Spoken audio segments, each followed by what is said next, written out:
presentation that we had kicking off the Slow Living Summit. We're so excited to have you and your support. I'm just overjoyed. Our wonderful dream team that put this together, you know, we're all celebrating.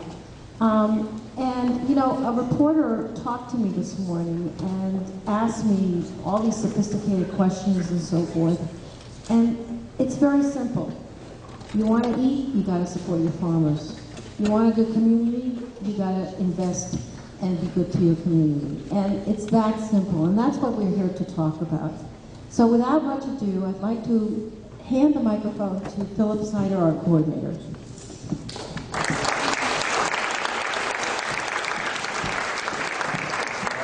Welcome back.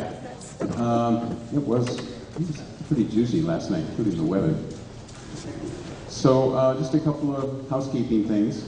There's a change of venue for the Health and Wellbeing session over at Marlborough Grad Center. It's now downstairs in the first floor conference room for those that are headed there.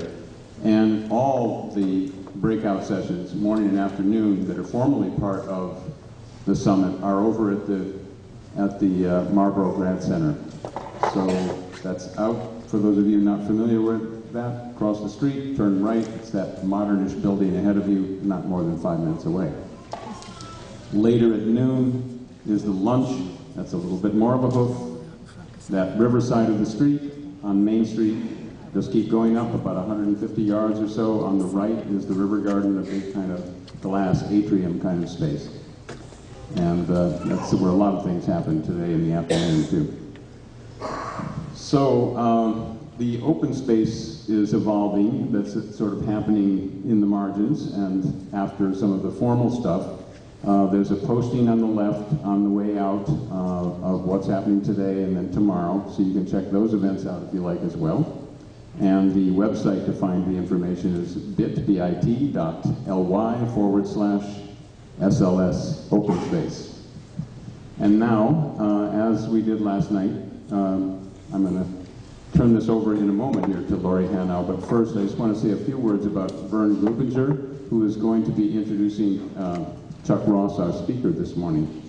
And Vern is the vegetable and berry specialist at the University of Vermont Extension and coordinator of the Northeast Sustainable Agriculture Research and Education Program of USDA. He's also an adjunct extension professor, pardon my stumbling, in the Department of Plant and Soil Science, and authors a monthly column in both Farming and the Journal of Northeast Agriculture and Growing Practices. He's a berry guy, and he knows a lot about sustainable agriculture, and he's doing the opening session over at Marlborough at 10:30 in the Ag Track that's happening through the rest of the summit. So, Lori, do you want to set the tone for this morning?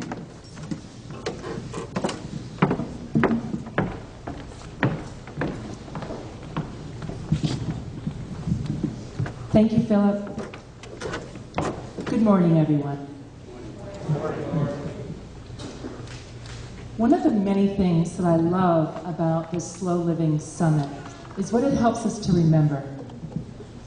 And it is so important, of course, we live in a world today where we're moving very swiftly a lot of the time, and it's so important to have the capacity to move swiftly.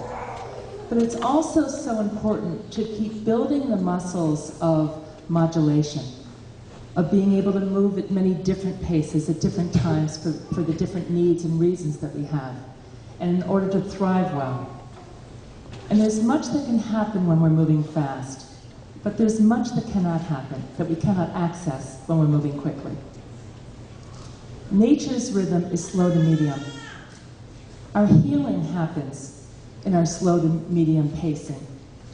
Our movement into wholeness, into expansion, into groundedness. Our ability to access our creativity happens in our slow to medium pacing. Our ability to be inspired and to remember and to vision and dream. And I thought what would serve us this morning as we're coming out of the dream time and into the light of the day is to access some of the collective community wisdom in the group here and to stimulate our own dreams. So I'd love to ask just a couple of you to stand up, and it'll be a little bit of a shout out because we don't have a microphone for the floor. But just to articulate any hopes and dreams that you have for either the time that we spend together here or for what we will be doing generatively coming out of this gathering of these next 2 days. And one thing I want to mention, I don't want this to deter you, but when we are articulating a hope or a dream or a vision, it's important that it's actually clear and concise. And that way it has the capacity to really ground and take root. And so is there anyone that has a hope or a dream to offer us? Some of you may know me, but I'm Tim Johnson from WTSA Radio. And in high school, I was an FFA-er. My parents farmed, and I just have the first line of the FFA creed to pass on to you. I believe in the future of farming. Thank you.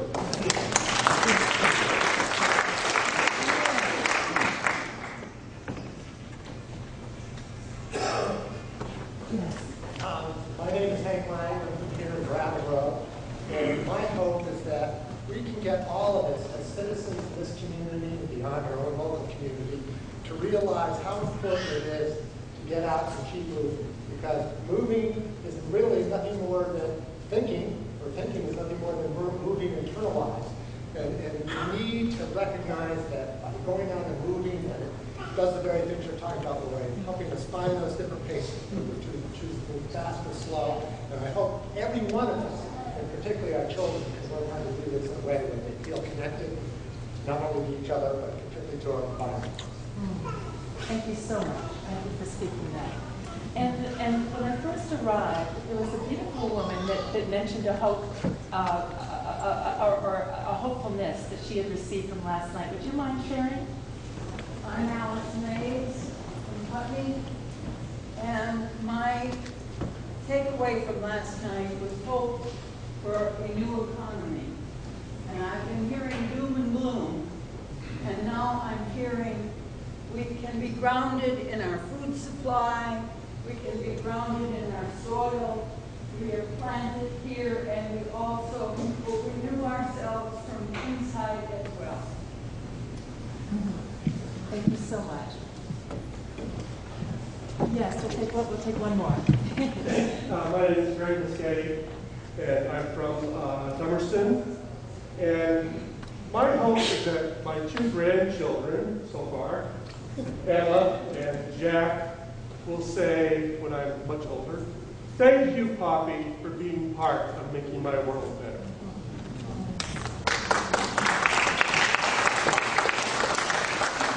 May it be so.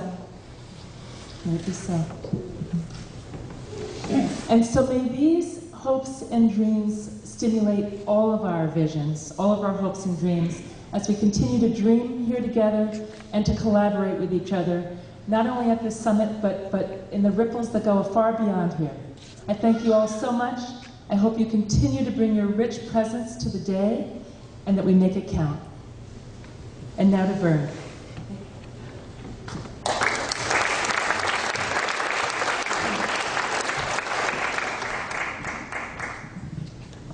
Thank you and good morning.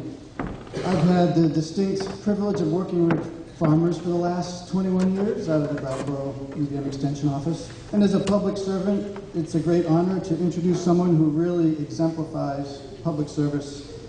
Chuck Ross is our Secretary of Agriculture, Food and Markets, a position he's held since January. But for 16 years before that, he was the State Director for Senator Patrick Leahy, and helped accomplish all kinds of great things, I know personally, in the world of agriculture, but beyond that, energy, community development, etc. Prior to that, he was a state representative from Heinsberg, and he served on the House Natural Resources and Energy Committee. Chuck has served on a list of boards that is far too long for me to read here today. But it includes many of the most prestigious institutions in our state, and he has helped guide them to thinking more sustainably. He's also connected to the land by working with his family farm in Heinsberg and the property in Iowa as well. So it gives me great pleasure to introduce Chuck Ross, our Secretary of Agriculture, Food and Markets.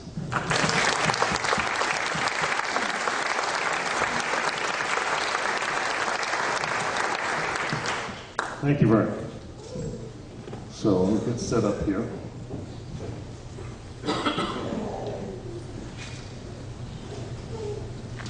Unfortunately, I'm going to be switching between these and these because I'm now that old. But so let me say just good morning. It's not very often you go to a conference and you have people stand up and talk about their dreams. What a wonderful, refreshing way to start. And it's fun for me to be here in particular because, I used to be the guy in the office that they'd say, something came in with sustainability on it, we'll just give it to Chuck. So it actually is now, nice to be actually invited to talk about those things I used to be given all the time. And some would wonder that, ask why am I here, and obviously it's clear why I'm here. They're talking about, I'm the Secretary of Agriculture, we're talking about a bunch of heifers strolling through downtown Broadway, so it only makes sense. But the real reason I'm here is that this conference and the strolling heifers is way more than a parade.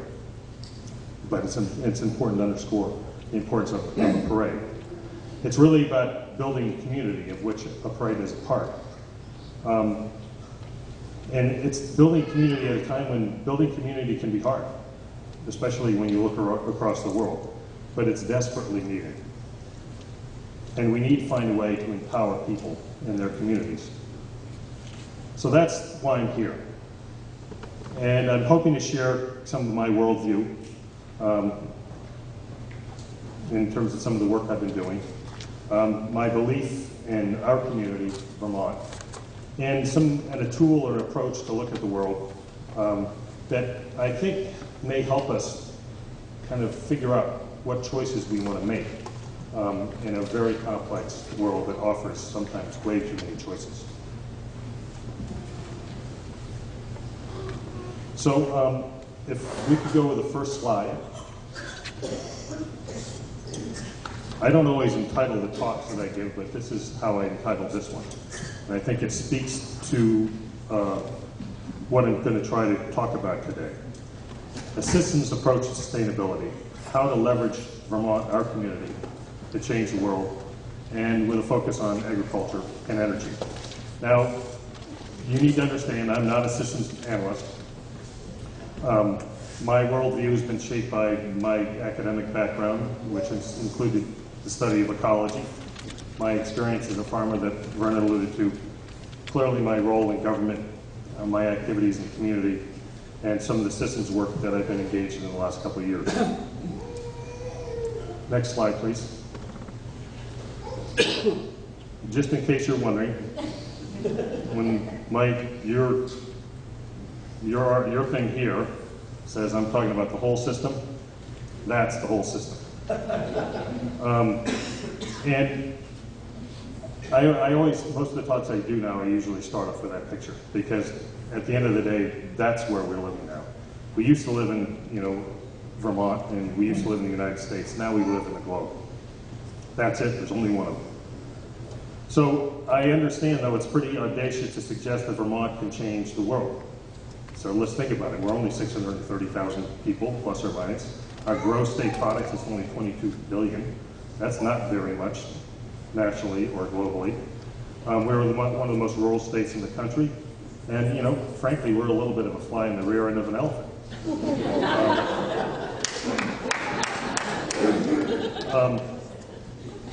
But in the spirit of a systems approach, I want to make a few observations about the world in which we are that speck on the rear end of the elephant to understand the tomfoolery of my suggestion that we can leverage Vermont to change the world.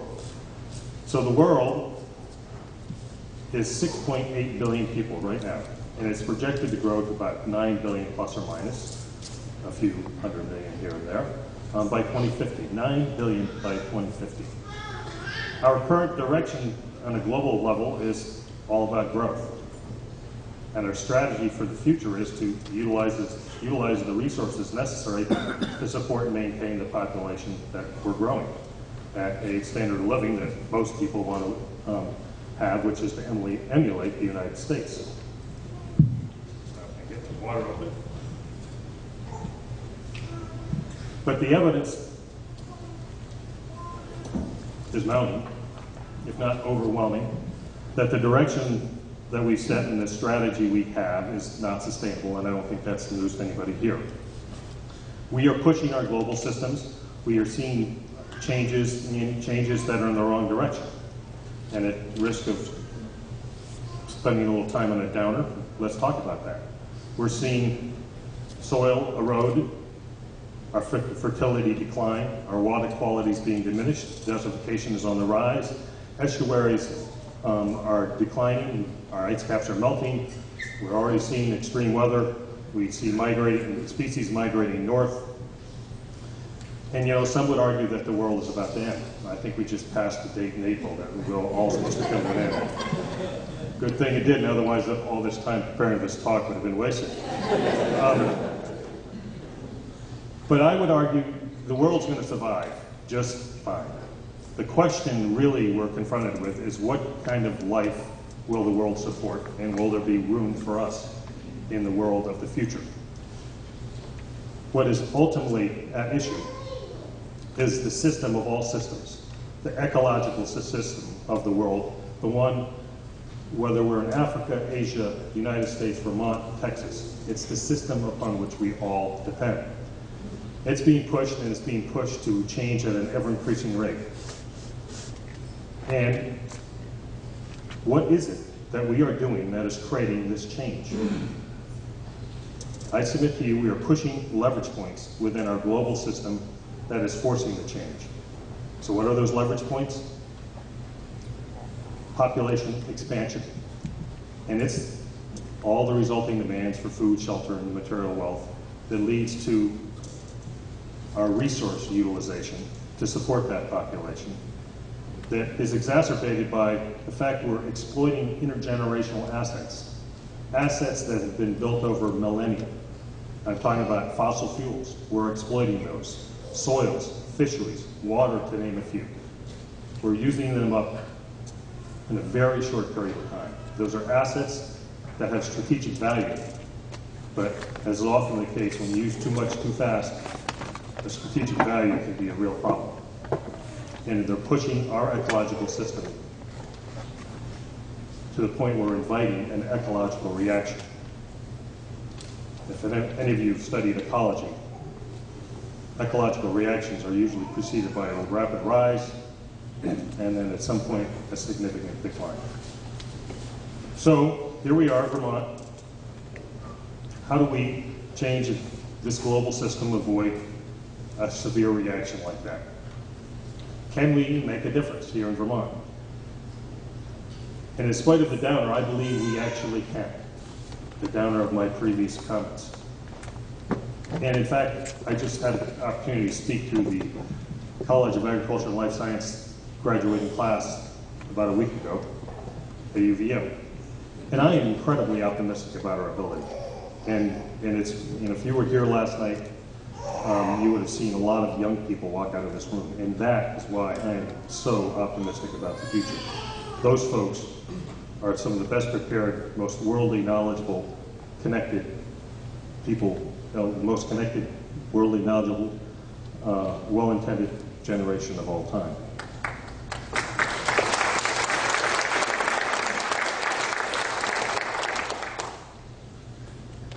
So, how do we take on this audacious task of Vermont changing the world? The short answer from a systems approach is to set a direction, establish some goals, study the systems, and take some action that have leverage, and I would submit that have leverage on the United States of America, the country in which we live. Because Vermont is incredibly well placed. We're part of the United States, and the United States is the most powerful country in the world. It's not perfect, but it's powerful. It's still innovative, it's wealthy, it's connected. We know how to use resources.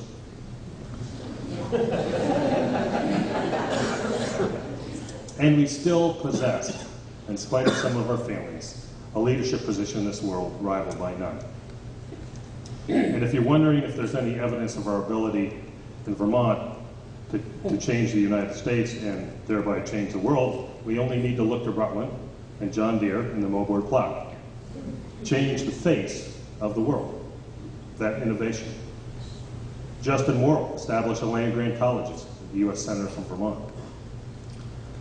Jody Williams, person of this neck of the woods, and Pat Leahy helped pass a landmine ban around the world.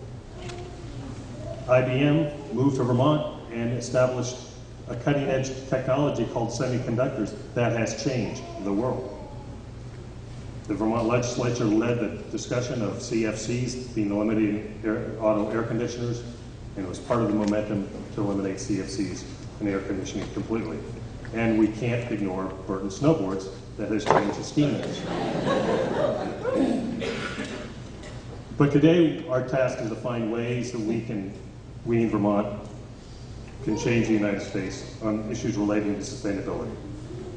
And I believe our opportunity is to build a living model, a model of integrated systems which provides for the needs of our community in a fair and peaceful manner, which restores and protects its ecological foundation, that is grounded in connectivity relationships where you know your neighbor, where your food comes from, and where and how your energy is produced. Clearly, we're not there right now. But if we are to build a sustainable model, I think we can do it in Vermont. And if we're going to do it in Vermont, I would suggest there are 3 systems that we must understand: agriculture, energy, and governance. And it was interesting to look at the agenda today because the 2 discussion groups after this, unconnected and uncoordinated by me and those folks, are energy and agriculture. So, agriculture, energy, and governance. These are the systems in Vermont we need to leverage and change in order to move Vermont to become a sustainable community. And as I said, if not here, then where? So let me look first at agriculture and energy, and I'll return to governance at the end of my remarks. Why agriculture and energy? Well, they are basic needs for everyday life. They permeate our communities and our lives, economically, environmentally, and culturally. Agriculture and energy represent a major resource or revenue stream we export out of the state of Vermont every single day. That, if we could turn inward, would create and support an enormous amount of change and innovation. Those systems connect us to the outside world, and they contribute to our stability, our harmony, our peace, and our quality of life in Vermont, and they're present in every community around the world. Because of these characteristics and others, I believe these 2 systems are critical to building the kind of communities we want to live, work, and raise a family in. Communities that support our economic, our cultural, and our environmental needs. Those would be sustainable communities. If we could show how that can be done in Vermont, and done well, then I believe Vermont really can lead the way. So, how do we move these systems in this direction? Well, now we get into the systems approach. The systems approach suggests that we will need to set a direction. And let me just say that I think we're kind of headed that direction. We need to be headed someplace over here. And I don't want to spend a lot of time letting the preference for the perfect be the enemy of the good. We need to set a direction that's not that way, but this way. We need to establish some goals. We need to analyze the systems we're talking about. We need to identify the leverage points in those systems, because there's a plethora of things you can do in energy and agriculture. But what are the leverage points? And then we need to develop action steps that will push those leverage points. And then it's all about acting and pushing. That action, that pushing, will change the landscape. We'll have to reevaluate that new landscape over time, which means we're going to need to continuously adjust the leverage points and the actions we're going to take. And once we do that, then we're going to need to act again. It's an iterative process, just like raising your kid. You get up every day, you set some goals, you analyze the system, you figure out what the leverage point is to get the kid out the door, you do it, and the next day you look at it and do it again, and maybe do it a little differently. That's the process we're about. And if we do this with our energy and agriculture systems, we can initiate the change we need, I believe, to build a sustainable model here in Vermont. And the good news is the work is already underway in Vermont on both of these systems. So let me briefly describe to you where things are. I'll start with the systems approach to agriculture. Next slide, please. Hope this is the right one. Next one after that. There it is. The systems approach in agriculture that's underway right now is the farm to plate approach. Next slide, please.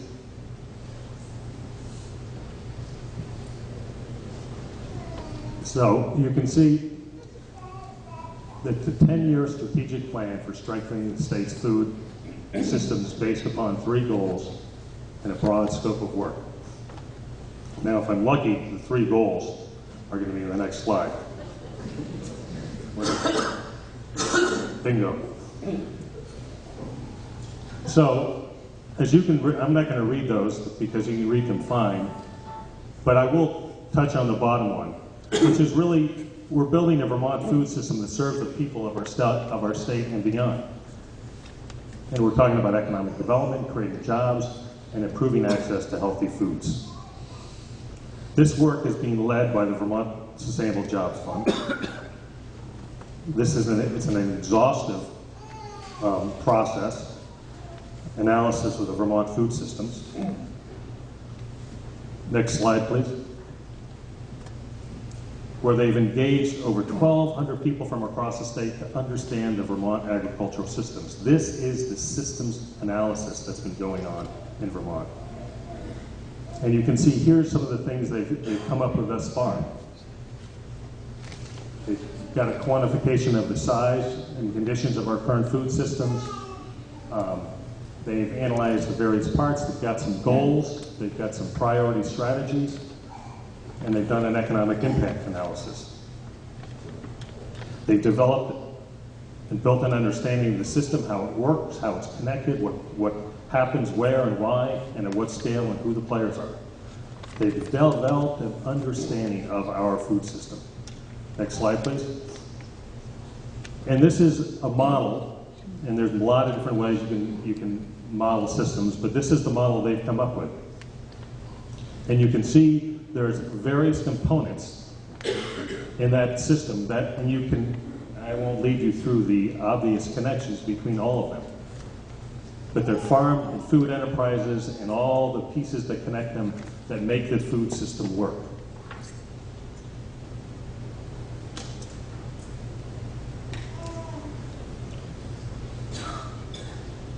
And given their understanding of the food system and their economic development goal, next slide please. And this is their economic development goal. And look at the size. I just said our gross state product was about 22 billion. We have an agricultural component of 2.7 billion. And we can see that agriculture can be a huge player. It can result in, if we increase our food supply and leveraging money and jobs in the state of Vermont. And as I have said many times, who in the state of Vermont's economic development strategy think tank will ignore 150-person job creation a year? Anytime I have talked to anybody in economic development and they say, well, we've got 150 jobs coming in the state of Vermont, you get a lot of attention. That's what we're talking about over 10 years. If you follow the expansion of our food system by 5%. So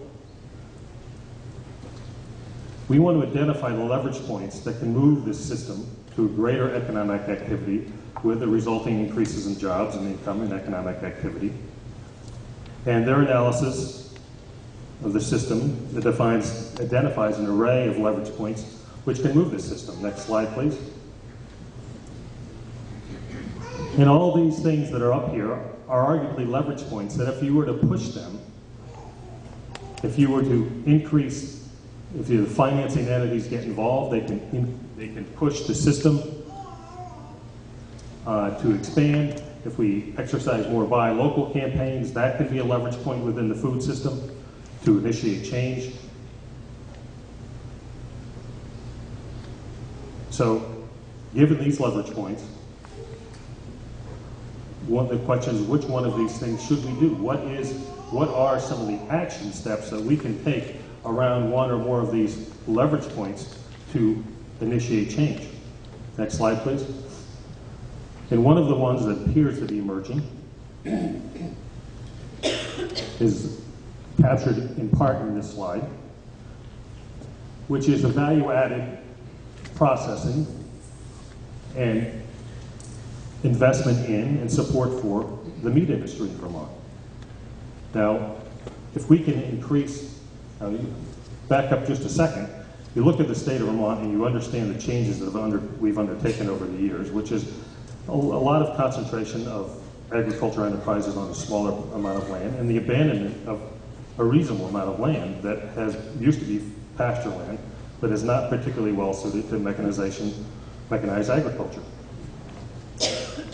One of the problems we have in the state of Vermont is that land, which is a resource, is starting to grow up into brush, neither productive pasture land nor productive forest land.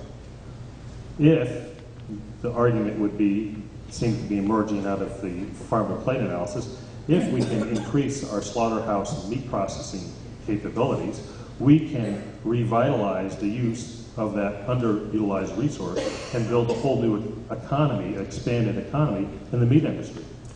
That's going to grow jobs, it's going to lead to greater production, it's going to lead to greater sustainability of food supply and security in our own state.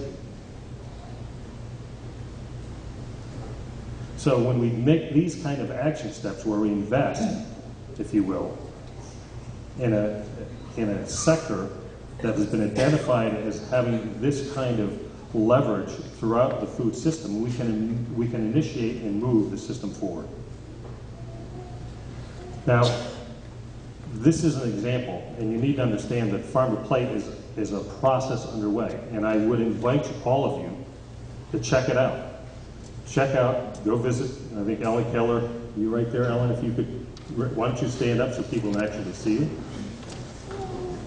Ellen is the head of the Vermont Stable Jobs Fund and the spirit behind the Farm to Plate initiative. On their website, you can find a lot of their work, and it is significant. If you read all that work, you're going to be an expert in Vermont food systems, I guarantee it. But I'm inviting you to engage that process. It's underway.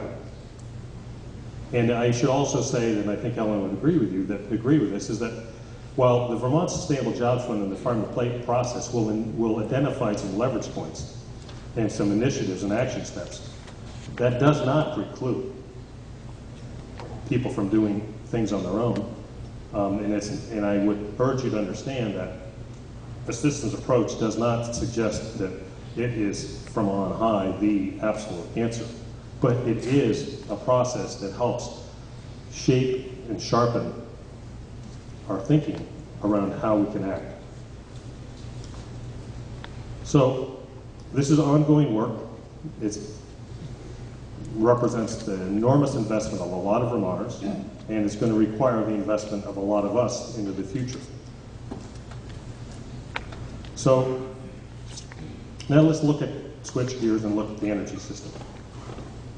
It too is being examined from a systems perspective. About 20 months ago, a group of approximately 25 Vermonters from quite a diverse set of backgrounds, both politically, age, activities, came together and started a group called Energy Action Now, known as EAN.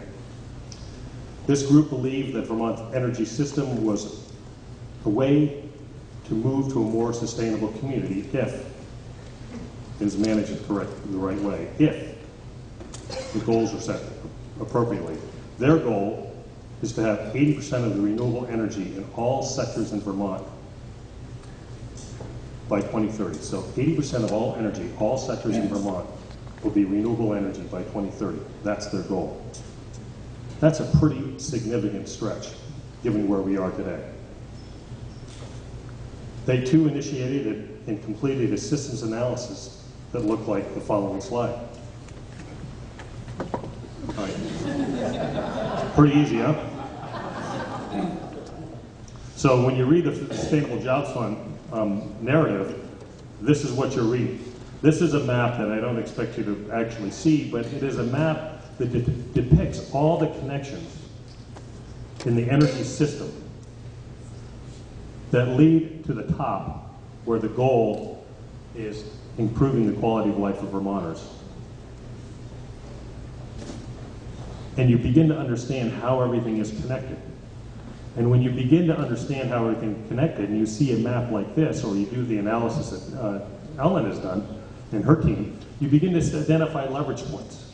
Now, just so you little features here. If you look down at the top, there's a big cloud, and then there's below that there's 4 other clouds, kind of 4 entities there. It's the transportation sector, it's the heating, home thermal sector. It is the electrical sector and the efficiency sector.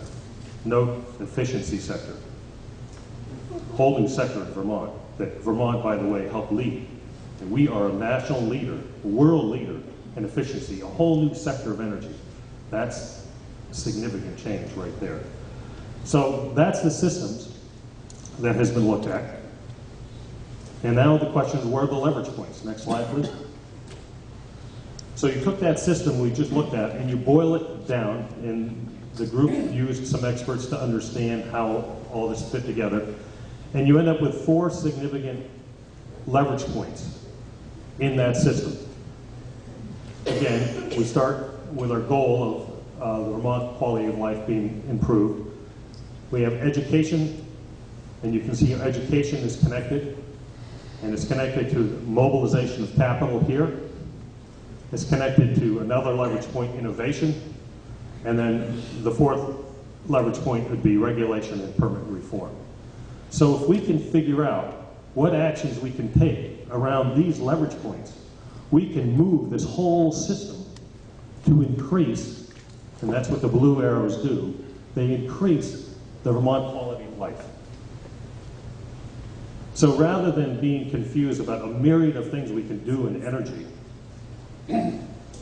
this helps us kind of focus our conversation about, okay, what things can we do to mobilize capital in the energy sector so we can eventually support the increase in the quality of life. And you can see mobilizing capital through innovation. You can get to some flexible energy neutral infrastructure and reliable, affordable energy, which increases economic activity. And if we do reliable, affordable energy that's renewable, we'll have a decrease on the environmental impact. That's the red arrow, which then the red arrow comes back. When you decrease environmental impact, you actually increase the quality of life. So you can see this begins to shape and show you how capital mobilization, for example, can lead and support innovation that can support renewable energy generation.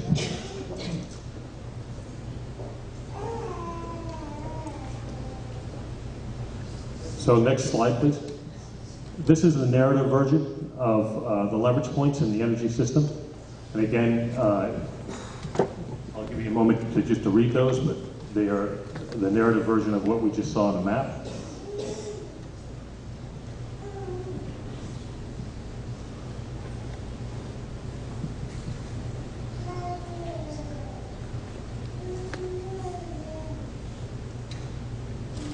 Please lift your head when you're done reading.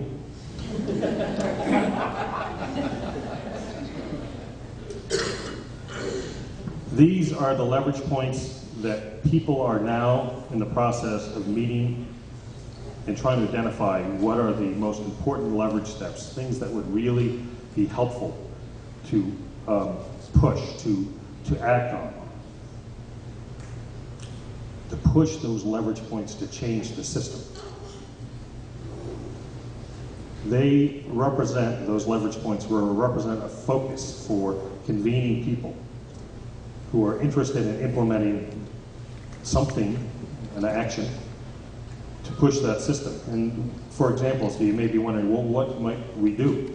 Well, some of the ideas that have been talked about so far but have not yet been agreed upon as a conclusion, but some action steps that could be taken would be undertake a whole effort where you mobilize capital to rehab homes for energy efficiency purposes, so you lower the cost of owning the home, you lower the carbon footprint of that home, you improve the quality of life of the people in it. But to do that, we may need to, as part of this system, mobilize capital. We may need to look at some different regulatory changes so that can happen more quickly. Another one would be to lower the sulfur content of diesel fuel. So it can be used, so that lower sulfur diesel fuel can be burned throughout the state. Another would be implement the smart grid that's all the rage right now, so we can have plug-in cars. So I can plug my car into Burlington, drive to Brattleboro, give the speech, have my car plugged in while I'm doing the speech, and be able to drive back. So we can have home area networks that can help manage our energy load in our house. Or it could be farm energy projects such as biodigesters that help the farmer manage their manure, generate a new income stream, and provide a renewable base load for the state of Vermont. Those are the kinds of action steps that leverage, that move these leverage points, that come out of those analysis of those leverage points, and that will move the system. So if we can implement those kinds of action steps, they're going to change the landscape. And when the landscape changes, that will require another evaluation of where we are and what we need to do next. It's an iterative process, just like raising your kid. Get up every day, over and over, and your kid gets better, right?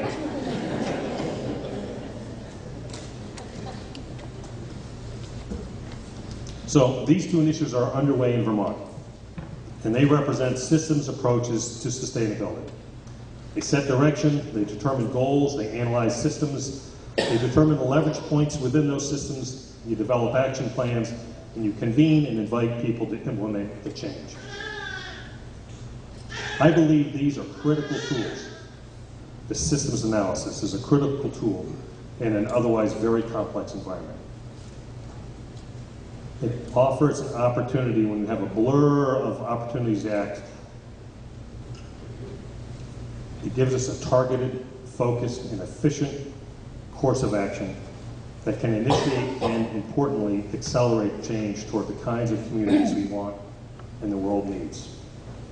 But you got to start off, as I think we all are here, setting a new direction and having a new set of goals. So let me talk about the third system, because this is critical as well, and that's the government system. Now, you know, I'm a government hack, I guess, given my resume. You know, I've been at it for a while. And I know we could debate a long time, you know, whether we got the best system of government or not, and we ought to change this and we ought to change that, and we do spend a lot of time debating it. But I would suggest that here in Vermont, while our system isn't perfect, and I can, as the Secretary of Agriculture, I can attest it is not perfect, but it's pretty darn good. And if we can, you know, suspend the temptation to debate, you know, what is perfect at the expense of what is good, I would suggest our government system already offers us a few incredible leverage points that we can push to support the changes we want to see in our agriculture and our energy systems. Now, I think I may have one more slide. Let's see what we've got. Here we are. These are the governance leverage points that we in Vermont have. Why Vermont is a little bit of a special place. So if you look at those, Vermont is grounded in a town meeting system. A town meeting system where we come together as a community and talk about everything from the grader and the potholes on the back road to international issues of import to everybody on the globe. We have a legislature that is incredibly accessible and very responsive. And I've talked to a lot of people over my years, and I've had an opportunity to meet with people from different states and different countries when I was working for Senator Leahy. And I would suggest we have one of the best examples of representative democracy in the world. You, as a Vermonter, can walk into the State House, find your state legislator, and ask that person to help you out. I'll never forget, I was a state legislator. It was 10 o'clock on a Friday night, the second last night before the session was going to close. And one of my neighbors came in to me, and I'd been working with that person for weeks on a very small, very narrow piece of legislation that was very important to them. And they walked in at 10 o'clock at night and asked me how it was going, because they were that concerned. And they caught me on my way running from this House to the Senate to make sure that President Pro Tem moved the piece of legislation so it could come back to the House and be concurred with by the House. That's the kind of access you have in Vermont. Third, we have a large number of community not-for-profit entities of which that respond to our needs in this community, in this state. They are numerous, they're relevant, and they too are responsive. We have one governor equal to all the other 50 governors, and 50 is not a very big number when you come to the size of a country like the United States of America. And we have an incredibly influential delegation in Washington. Now, I know that's going to sound like, well, it's Leahy's guy talking, but you know what? It is true. They're well placed. We have 2 on the Ag Committee, 1 on the Energy Committee. Those are the right committees. One's on the Appropriations Committee. They have seniority, and they have influence, and they're respected. And respected by an array of folks. You know, there's no question they have a little bit different clientele. They respond and resonate with different kinds of folks. And that, too, is to our advantage. So I suggest to you, by transforming our agriculture and our energy systems through a systems approach, and by exercising the leverage points in our governance system, we can support the initiatives of change that we need and desire and that you're going to be talking about for the next day or 2 and for many days after that. So we can exercise those systems and we can become a model of sustainability that's relevant to who we are in Vermont and beyond, where we, the people, are grounding communities where we know and care for each other and are rich and important ecological foundation. And when we, the little old state of Vermont, does that, I submit to you, we can change the world. Thank you.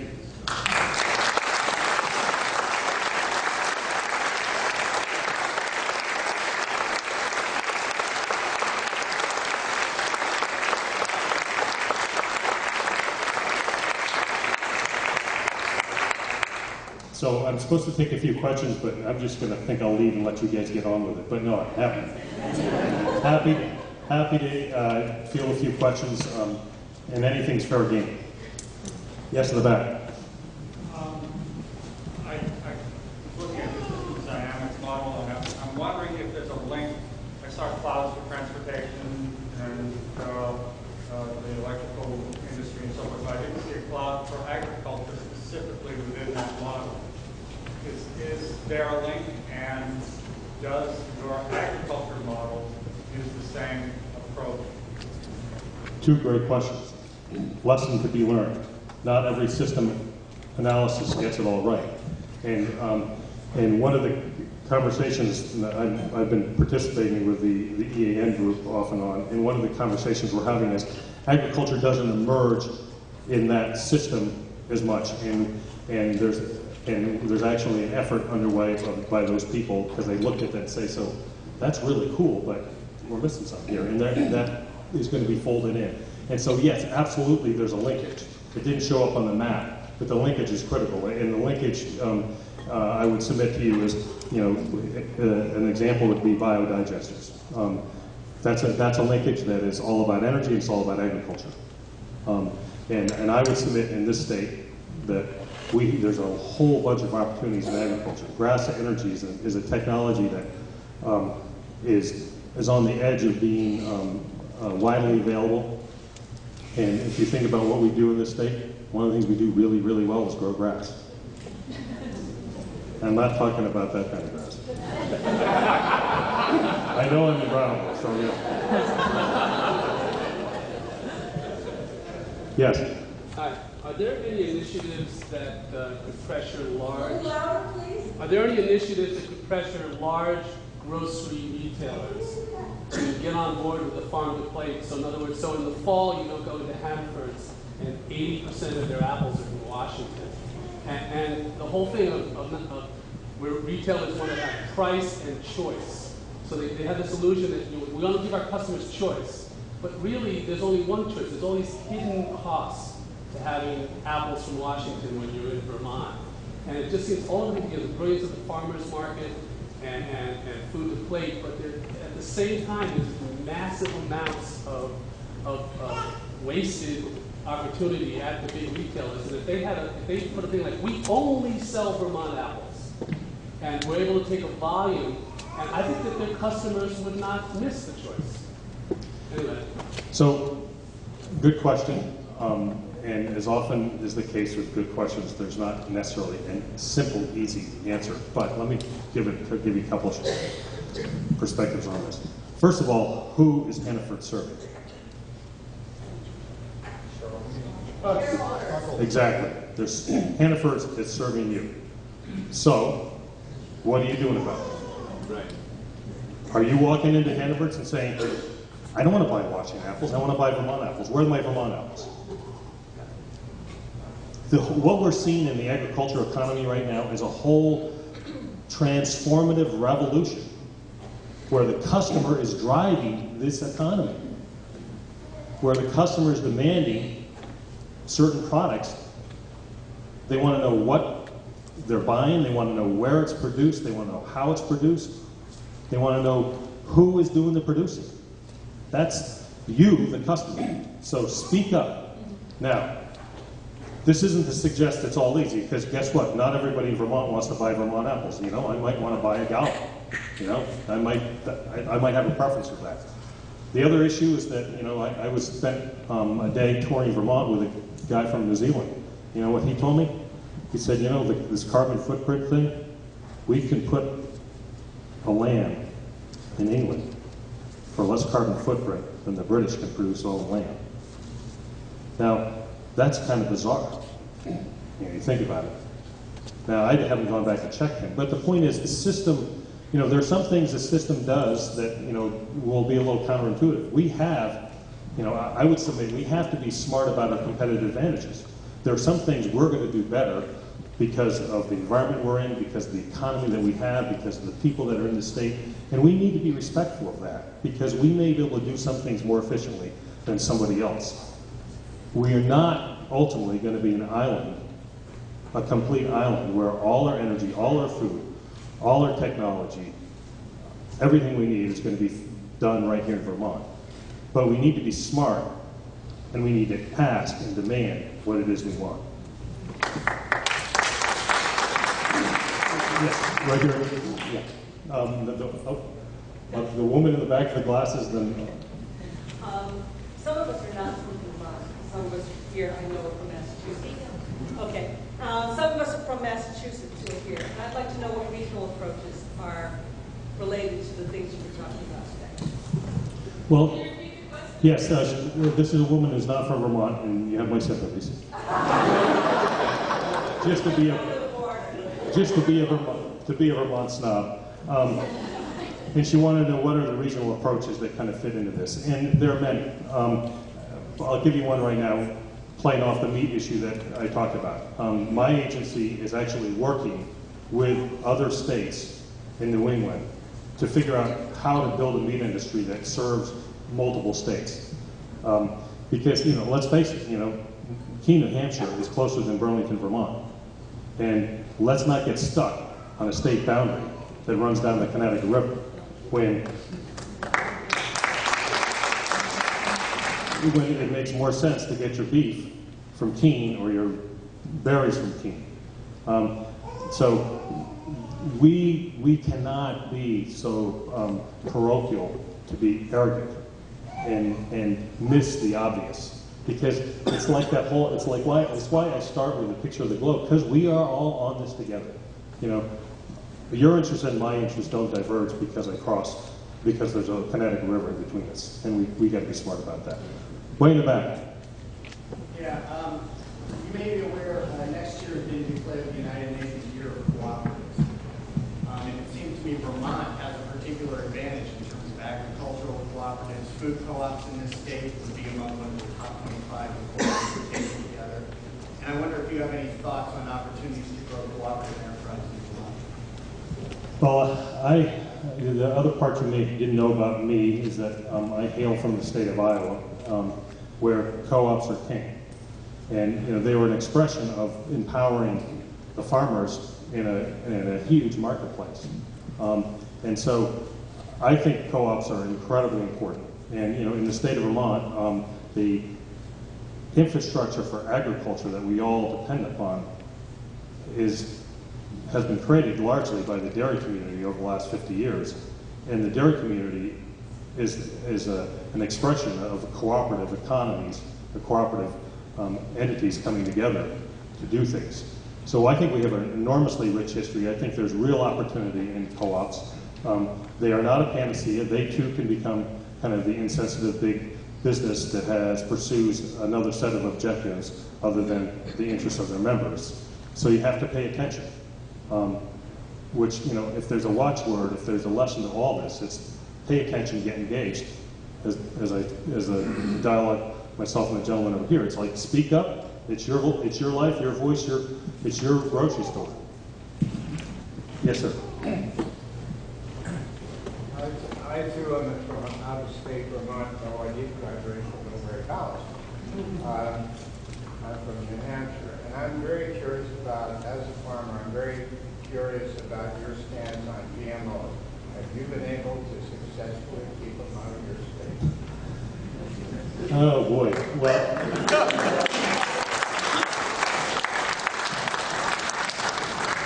the answer is nope. I'm sorry. The question is, he's inquiring of me as a farmer, my views on GMOs and have we been able to keep them out of the state of Vermont. The answer is no, we haven't. My view on them is guarded, to be honest. There may be situations where they make sense, and I think there's maybe situations where they make no sense. I think we have to be very careful. One of my major concerns is once you let the GMO out of the bag, you build an economic, political force around that's hard to pull it back. So it requires that you be very, very tough, rigorous, and smart before you let them out.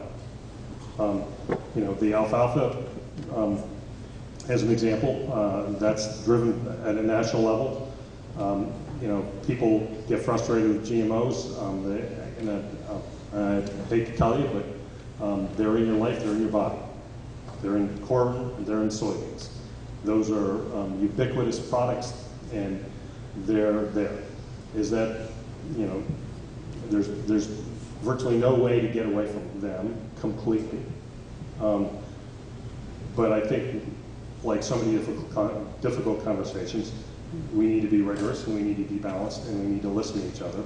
And I will tell you, Vermonters, the Vermont farming community is exemplary in terms of that charge, that they listen and talk to one another. I have, as Ag Secretary, I'll tell you, we have farmers in Vermont who are conventional GMO supporters and organics. They sit down, they talk, they figure out how they can coexist. That's a wonderful thing. It doesn't answer all the questions, unfortunately. Yes, ma'am. If you're raising your hand, bouncing a baby, I got to pick on you. Yeah, I'm from Indiana, so shout out to all the good listeners. Oh, whereabouts in the Midwest? Indiana. Yep. Anyway, so I just wanted to follow up with what the gentleman said about finding local food in Hannaford. And it seems to me like one of the biggest problems is distribution. You know, retailers like Hannaford would like to have an easy way of purchasing food, and there's no real kind of consolidated distribution system for local food. So I was just wondering if that was part of the plan, and also if you could speak to there's a part of this plan here that kind of addresses the hunger issue and access for folks who are low income to local healthy food. Okay, the question is about distribution and food access. The farm-to-plate analysis is not done yet. I know distribution is a significant part. I just spent yesterday at Black River Produce as an example of a Vermont distributor that is getting engaged in the market and making a difference. Will Hannaford's buy from them? I don't know. A lot of people do, and they certainly are an aggregator and a distributor. We have an evolution of food hubs at the local level that can help. You know, some of the challenge in their system is figuring out how to operate at the appropriate scale, and that changes with time. So clearly, distribution and aggregation is going to be a leverage point in my mind at some level. I don't know how it's going to fall out of the analysis. To your question about access, I gave another talk to a bunch of Fulbright scholars about 4 weeks ago, and identified what I see as 5 food challenges for the world. One of those food challenges, you know, there's an economic challenge, there's an ecological challenge, but one of the other 3 is what I call equity. And probably if you look at the challenges that we're looking at in the world around food, the biggest and most difficult is going to be this equity or access question. You know, right now we have plenty of food in the world. We have doing a horrible job distributing it in a fair and equitable way. And it's mirrored in our own communities, which is shocking that, you know, we have a global distribution problem, which translates to an access issue. We have the same problem right in our own town. In this town right here, there are people that are hungry, and it's not because we don't have food. Yes, sir. At the beginning, you talked about moving the goals of agriculture, or our understanding of the goals, from that side of the stage over to this side. Would you say a little bit about what you see when you look at the goals of agriculture over here? Yeah, sure. It's, in my mind, we need to continue to innovate in agricultural systems that are less impactful. We need to be grounded more in local. I think, you know, frankly, I think a lot of what's happening in Vermont is part of moving in that direction, that we're not just looking externally for what is told to us as the cheapest, but may not in fact be the cheapest agriculture product. And I think we're starting to do that in Vermont. You know, I think the integration of agriculture as part of our community and a part of our economy is really important. You know, I've spent years talking about economic development, healthcare, and a list of areas, and one of them happened to be agriculture. But now, today, we are integrating agriculture, which I think is part of changing the direction, into interfacing it with the other systems. Fletcher Allen Healthcare has spent a dozen years figuring out how to access agriculture locally to bring local product into their hospital to feed people.